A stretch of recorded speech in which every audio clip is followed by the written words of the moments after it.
স্বপ্ন সেটা নয় যেটা মানুষ ঘুমিয়ে ঘুমিয়ে দেখে।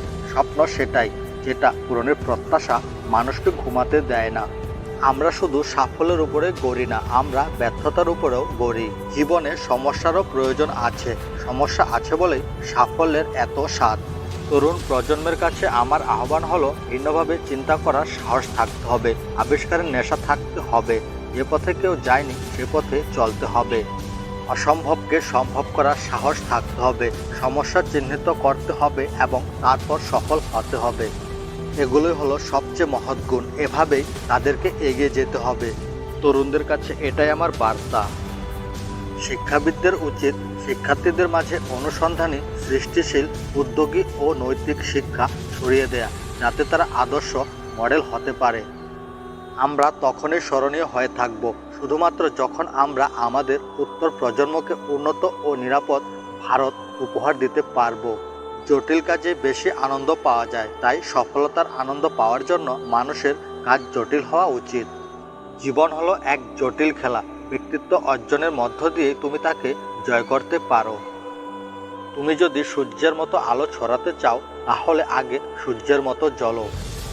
তোমার কাজকে ভালোবাসো, তোমার কোম্পানিকে ভালোবাসো না, কারণ তুমি হয়তো জানো না কখনো কোম্পানি তোমাকে ভালোবাসবে না। জীবন এবং সময় পৃথিবীর শ্রেষ্ঠ শিক্ষক। জীবন শেখায় সময়কে ভালোভাবে ব্যবহার করতে, সময় শেখায় জীবনের মূল্য দিতে। জাতির সবচেয়ে ভালো মেধা ক্লাসরুমের শেষ ব্রেঞ্চ থেকে পাওয়া যেতে পারে। সফলতার গল্প পড়ো না, কারণ তা থেকে তুমি শুধু বার্তা পাবে।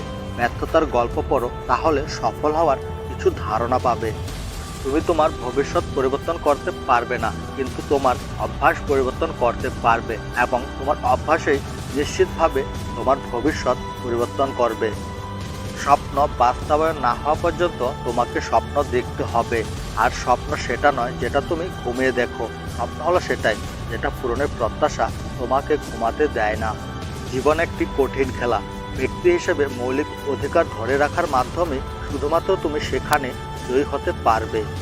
যারা হৃদয় দিয়ে কাজ করতে পারে না, তাদের অর্জন অন্তঃসার শূন্য।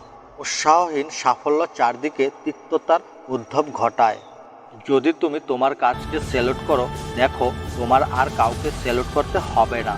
কিন্তু তুমি যদি তোমার কাজকে অসম্মান করো, অমর্যাদা করো, ফাঁকি দাও, তাহলে তোমায় সবাইকে স্যালুট করতে হবে।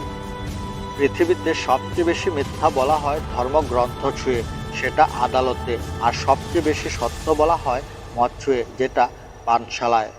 তুমি জীবনে যা কিছু হও না কেন, ভালো কিছু হও। বেশি যারা ভাবে তারা জীবনকে উপভোগ করতে পারে না।